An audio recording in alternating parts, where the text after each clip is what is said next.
Hey guys, it's your girl Corporate Carolyn. Corporate Carolyn's in the house trying to wrap up a work day, but I still have a document that I need to finish. So I just said I'd go ahead and take a break because I don't know if I'll ever finish. They found out what my kryptonite was. It's like summarizing notes and things from meetings with people that are just, oh my goodness, it's crazy, but I thought this would be a nice break and distraction as we get ready for the upcoming Thanksgiving and Christmas holidays that are coming up very shortly. And what I wanted to do was talk about some of the things that you can do not to gain weight during the holiday season, because I know you're going to eat, and I'm definitely going to eat, and I really can't wait for red velvet cake, sweet potato pies, collard greens, cornbread, candied sweet potatoes with a boatload of sugar on them, ham, all sorts of wonderful things. I just cannot wait.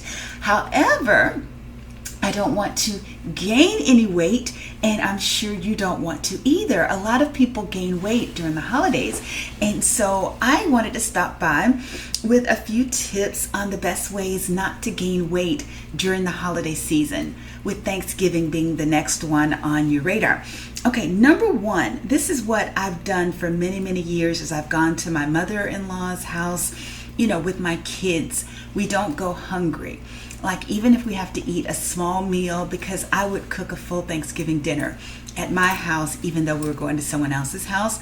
So what I always do with my children, because I didn't want to hear their mouths saying, we're hungry, and everybody's trying to set up, or we don't like this, we don't like that. So we would do like a little mini lunch before we would go over. And so we weren't hungry. Even if you just had a sandwich, you don't want to go to the Thanksgiving or the Christmas events or parties. You don't want to go hungry, because if you do, that'll give you justification to lose your mind and just start eating a bunch of things mindlessly because you are actually hungry. So if you can do that, eat a small meal before you get there, it will help you to kind of act like you have some sense, which I know it's hard, but it definitely is a good thing for you not to go anywhere hungry. Okay, so that's number one. Number two, you want to drink plenty of water while you're there. A lot of times people go places and they're drinking very little, if at all. And they're usually not drinking water, because a lot of people will have sodas, they'll have alcohol, they'll have eggnog, all kinds of things that will add calories on top of the food that you're already going to be eating. So my advice to you, unless you just really, really love the drinks that are being served, whether it's iced tea with sugar in it, or whether it's sparkling grape juice, or some mixed drinks or whatever, if you can do without them, I would say just focus on eating your favorite foods. You want to have a good time, so don't waste a bunch of calories on Coke. You can drink Coke anytime, Sprite, all sorts of sodas, and like teas or bottled juices or whatever. Don't waste any calories on that. And I'm not normally a calorie counter, but that's a waste unless you absolutely love these things. And so that brings me to number three.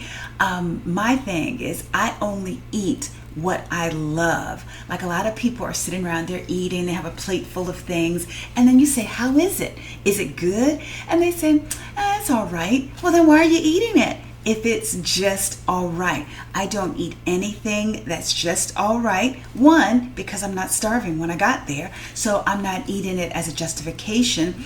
And two, who has any calories to waste on something that is just okay? So what I'd like you to do for Thanksgiving, for Christmas, whatever events you go to the serving buffet or wherever the food is, and look and say, oh my goodness, I can't wait to have that chocolate cake. Oh my goodness, I can't wait, to have the turkey and stuffing with the gravy or whatever you actually love.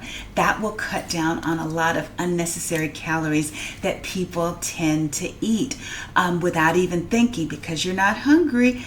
Two, you're hydrated. And three, you're only grabbing things that you absolutely love. And if something that you love is not there, wait until you take your butt back home and you have, say, your red velvet cake, your sweet potato pie, your chocolate chip cookies, whatever you might have that you're looking forward to eating. And see, for me, when I come home from whatever event, I want to eat some red velvet layer cake. You notice I keep mentioning that. So I'm not going to waste, calories on, some, I don't know, whipped mashed potatoes, something or another that they might have with sweet potatoes, like a souffle or something. I don't want that. But if you do, use your calories wisely. Don't count calories, but don't waste them either. So that's number 3. And number 4, I want you to keep exercise in the routine. I'm still going to work out my same 2-hour a day workout 5 days a week, even on Thanksgiving, because I wake up early. And so while I put my ham in the oven, I can still do my workout.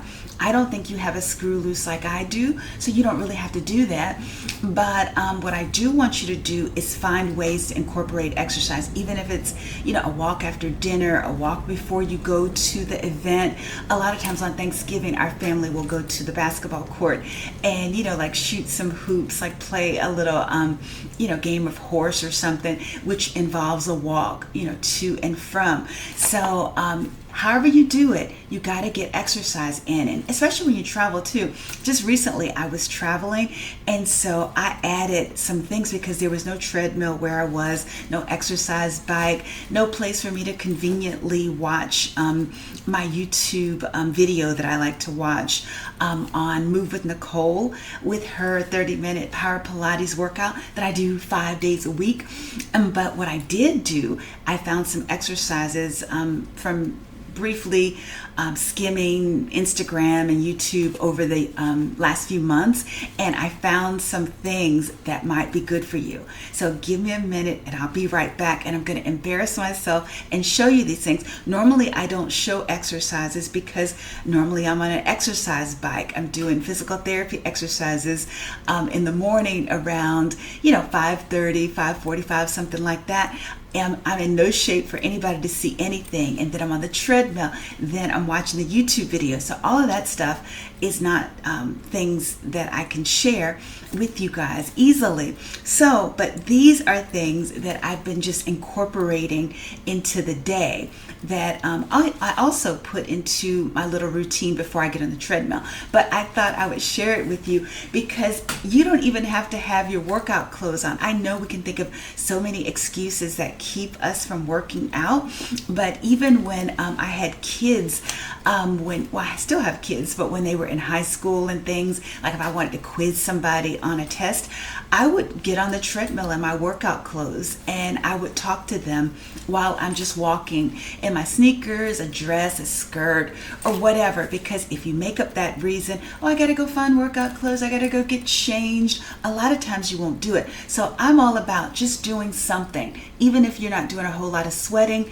you're still doing something. And so what I'm getting ready to show you are some of the things that I might do here to break up my sedentary routine. And maybe you can do these things while you're making your Thanksgiving dinner or your Christmas dinner, and before you might go somewhere or when you come home. So give me a minute. Okay, I am back. And I am wearing my Soxios, as my husband calls them.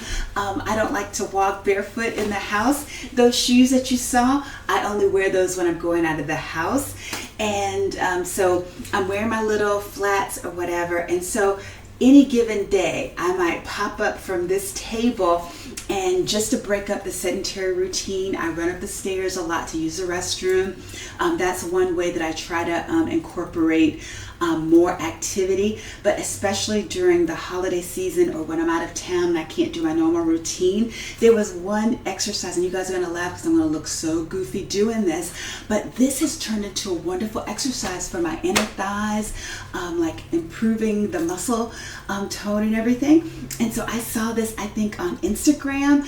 And so what I'm thinking is during the holiday season, if you're looking for something to get your heart rate up a little bit, if you can't do anything formal, just as often as you can, take a moment to just do this 10 times and then come up on your toes raise your heels and just do this. It helps your stomach.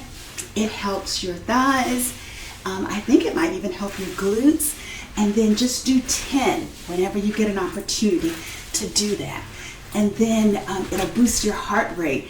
And then the other thing, you definitely want to invest in some 5-pound dumbbells. And this is something that I do when I'm downstairs in the morning before the treadmill, before I come up here to listen to Steve Harvey and to get the coffee pot started and everything. I'm doing some of my physical therapy exercises, but I also do this downstairs with the dumbbells. Like I go from side to side, and then you do that, and then you do that, and then you want to do at least 5 of those. I'm already starting to get a little heart rate going. A little sweat might start soon, but yeah, this feels wonderful. It loosens up, your muscles and everything, and it also gets your heart rate going. And so just do at least 5 of those. That'll improve your muscle tone as well. Let's see, what else do I do? Let's see, I think those are 2 good things for you to start with. I didn't think this through fully. But yeah, if you can get, I know what else. There's a part of the physical therapy activity where they talk about, building up your glutes to help your knees and everything. And one of the things that I do while I'm listening to Steve Harvey in the morning, among other things, is I do like these side shuffles. And you're supposed to do this for a full minute. You can use leg bands or booty bands, as they're called, if you want to. But like for the full minute, I do like 70 to the side, and then once I've done that for that full minute, then I might do 60 this way. One time I set a timer and I did the count for it, and I think it's 70 to the left and 60 going backwards, and then I do the same thing for the other leg. And the leg that you're standing on, that glute muscle, that's the one that you're working. And you notice that I'm getting a little winded as I'm doing that. So if you did those 3 things, I don't know, maybe 5 times a day, that might help you get over the exercise hump, and you might start to enjoy it. Oh, also some jumping jacks, and also I do just like these little toe touches, and I feel my thighs actually. You'd be surprised just how a little bit of movement can get the ball rolling, and then it'll help you get on a path to, if not losing weight, definitely maintaining your weight, especially when you're eating more than normal, and also when you're at a place that you can't really exercise the way that you want to. But just search YouTube, go to Instagram and look at some of the different exercise routines that people have, and you'll be able to find a lot of good stuff. Oh, another thing I thought about too. I'll show you, give me a minute and I'll be right back. Okay, here's one more thing too. This is from the physical therapy thing. Some of you may not know, but I had a meniscectomy last November, a year ago today, because I couldn't straighten my knee. I didn't know that my meniscus was torn. And so one of the exercises that I saw a physical therapist on YouTube talking about had to do with getting up from a chair. And then like she recommended that you like sit and then come up and you don't touch anything. And another thing that I added to it, like I might do 10 of those as a part of the exercises that I'm doing before I get on the treadmill. And then the other is like where you hit your feet against the floor for impact, because your bones get stronger with impact. And since I can't do high impact anymore, I try to there's a net. I try to do things that help to add some impact for my bones. So like I just do like about 10 of those, and like I can do that here during my work day. And again, it's great for your thighs. And if I wasn't wearing this goofy jacket, I could really raise my arms. But do at least 10 of those, and then 10, with your hands crossing your chest, and then your heart rate is going to go up. You may not burn a whole bunch of calories, but you'll burn some calories, and some is always better than none. And then also, if you can throw some intermittent fasting in with all this holiday eating where you're not eating before 12, I think that you would do really, really well. and you'll reach your weight loss or weight maintenance goals. Okay, so hopefully that helps somebody out there. That you see why I don't show my exercise routine, because you guys would laugh silly. And then finally, number 5, I would like you to get good rest, because like if you're staying up really late and it's during a season of eating, there's going to be a lot of justification for you saying, oh well, I'm up and I'm watching these holiday movies, let me drink some eggnog, let me eat some chocolate chip cookies, let me eat another piece of cake, a third or fourth piece. And so you give yourself more reasons to show out. So I would say take your butt to bed. Don't be tired, don't be sitting around eating like at 1 o'clock in the morning or whatever. Just save it for during the heart of the day when you're really celebrating with your family and the people that you love or like a lot, and that will keep you from mindlessly eating and wasting calories, because like I said, I'm not a calorie counter. I don't really care how much an item has in terms of calories, but I don't waste calories. It's like if I see some chips and someone says, here, have some chips. And my favorite thing is, oh, no, thank you, because I don't love chips. Chips are just okay. And because I'm not starving, I don't need to eat any chips or pretzels. Why am I going to waste calories on pretzels? Or if someone has an hors d'oeuvre and it's something that I don't like, why am I going to eat that? Do you like deviled eggs? And if somebody brings those around, if you don't love them, don't eat them. Just say, oh no, thank you. I'm going to save, room for the main course or whatever, and do that. And that way you'll get out of the holiday season relatively unscathed with weight gain. So hopefully that helps somebody out there. And let me say happy Thanksgiving early, and also Merry Christmas if you guys celebrate it, or whatever you celebrate, happy whatever it may be. Just be blessed and take care of yourself. But in the meantime, you guys have a good one. I got to get back to my document. Lord help me. Anyway, talk to you guys soon. Take care. Bye-bye.